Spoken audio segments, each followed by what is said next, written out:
আর এবার নজর রাখতে হচ্ছে ওয়েদার আপডেটের দিকে। পৌষ সংক্রান্তির আগেই পারদ পতন, আগামীকাল পর্যন্ত জাঁকিয়ে ঠান্ডার আমেজ রাজ্য জুড়ে। আরো ডিটেল জানাবে বিশ্বজিৎ, রয়েছে টেলিফোন লাইনে। বিশ্বজিৎ, হাওয়া অফিস কি জানাচ্ছে? আর কোনো সম্ভাবনা নেই, তবে যে তাপমাত্রা নেমেছে সেটা শনিবার আগামীকাল অর্থাৎ আরো 24 ঘন্টা বজায় থাকবে, কারণ ইতিমধ্যেই আরো একটা পশ্চিমী ঝঞ্ঝা ঢুকে গেছে।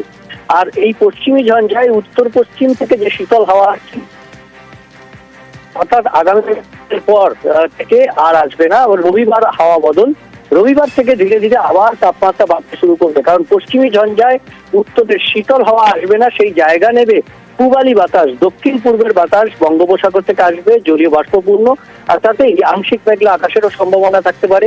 তবে দক্ষিণবঙ্গের যে পরিস্থিতি, তাতে কুয়াশা হতে পারে বেশ কিছু জেলাতে, পূর্ব পশ্চিম বর্ধমান, বীরভূম, মুর্শিদাবাদ, নদিয়াতে সম্ভাবনা বেশি। শনিবার উত্তর ও দক্ষিণ 24 পরগনাতেও কুয়াশার সম্ভাবনা থাকবে, কারণ জলীয় বাষ্প ঢুকবে, আর তার ফলে তাপমাত্রা কিছুটা বাড়তে পারে। রাতের তাপমাত্রা আবার কিছুটা, পৌষ সংক্রান্তির আগে আবার রাতের তাপমাত্রা বাড়বে। তাই পৌষ সংক্রান্তিতে এই পশ্চিমী ঝঞ্ঝা পরপর, তার ফলে বাধা আসতে পারে জাকিয়ে শীতে। মকর সংক্রান্তিতে যে জাকিয়ে শীত থাকে, সেই শীত এবার নাও মিলতে পারে, এমনটাই পূর্বাভাস আলিপুর আবহাওয়া দপ্তরের। বেশ, দক্ষিণবঙ্গের আপডেট দিলাম।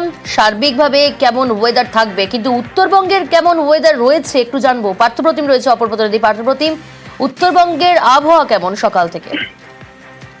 দেখো, সকাল থেকেই কিন্তু বিশেষ করে সমতল জেলাগুলোতে হালকা রোদ এবং ভোরের দিকে কুয়াশার দাপট ছিল, তবে পাহাড়ে কিন্তু আংশিক মেঘলা রয়েছে এবং তাপমাত্রা কিন্তু খানিকটা নেমেছে গত দুদিনের তুলনায়। এবং স্বাভাবিকভাবেই যারা পর্যটকরা পাহাড়ে বেড়াতে আসছেন, তারাও কিন্তু এই কনকনে ঠান্ডা উপভোগ করছেন পাহাড়ে।